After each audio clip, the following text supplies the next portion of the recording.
Y entonces, a ver, estás con Tío Klaus, te dice, estoy a 2 meses de morir. Sí. Y déjame comentarte, ¿qué sientes tú al momento de esas revelaciones que van saliendo de su boca?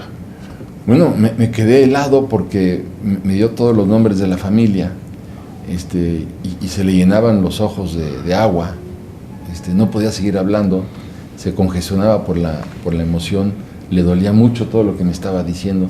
Se ve que él hizo un gran esfuerzo, en primer lugar por llamarme, y segundo lugar para contarme todo. Me dijo, tú eres el único escritor en la familia, cuenta esto, por favor, tienes que contarlo.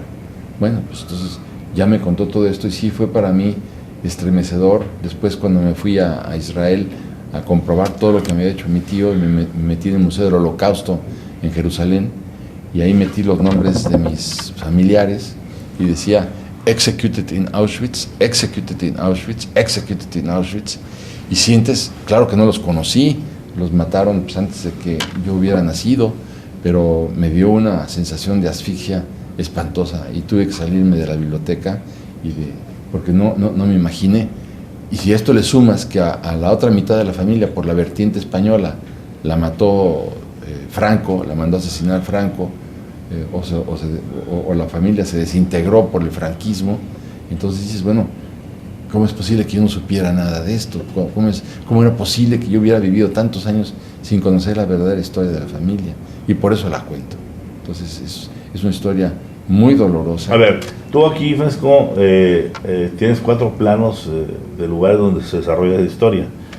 Obviamente España, Alemania, Marruecos, Francia, porque ahí hay un exilio, sí. Marruecos y finalmente México. Y México, sí. A ver, ¿por qué Francia y por qué Marruecos? Mi tío Luis era un periodista muy destacado en España y pierde la guerra también, y en Alicante, que era el último bastión de republicanos, pudo salir huyendo porque nadaba muy bien, se tiró al agua, mucha gente se suicidaba. Habían 4,000 y pico de personas en Alicante que estaban esperando un barco para salir a África del Norte, y cuando finalmente llegó el barco, todos aplaudieron, pero cuando estaban ya en la dársena, levantan las banderas del barco y el barco era franquista, cuando ellos creían que el barco que los iba a salvar venía rentado por Azaña, Manuel Azaña, el presidente de la República, para rescatar a los últimos republicanos.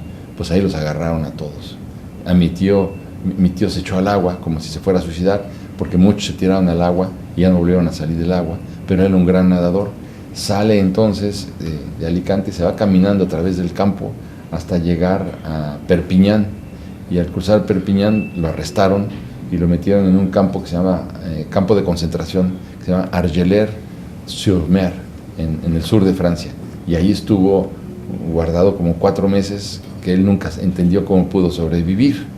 Entonces ahí tienes un caso muy interesante, porque esto fue en mayo del 39 y Hitler bombardea Varsovia en septiembre del 39, o sea, 5 meses después.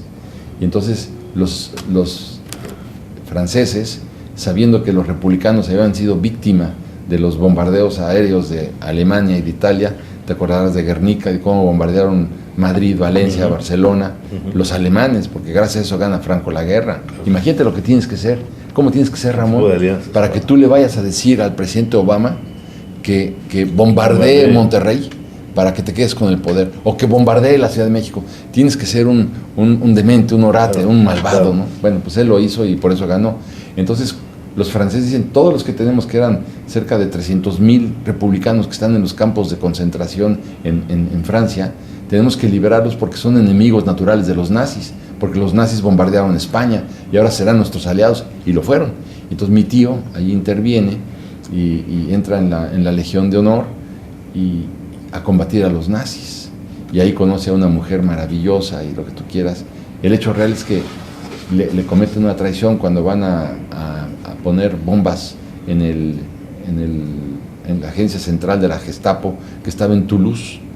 Y en Toulouse, cuando él entra a Toulouse para incendiar los archivos y que ya no siguieran persiguiendo a nadie, ahí era una trampa, lo arrestan y lo mandan a Auschwitz. Imagínate nada más, era increíble estar que saliendo de ahí te pudiera... esperando la libertad para terminar. Así es, Pero bueno, él también decía, yo tengo que luchar contra los fascistas. Claro. Y entonces quería Y incendiar. él muere en Auschwitz. No muere en Auschwitz, no sé si contarte al público, contarle No, yo creo que mejor se lo dejamos para sí, que, ¿verdad? Sí,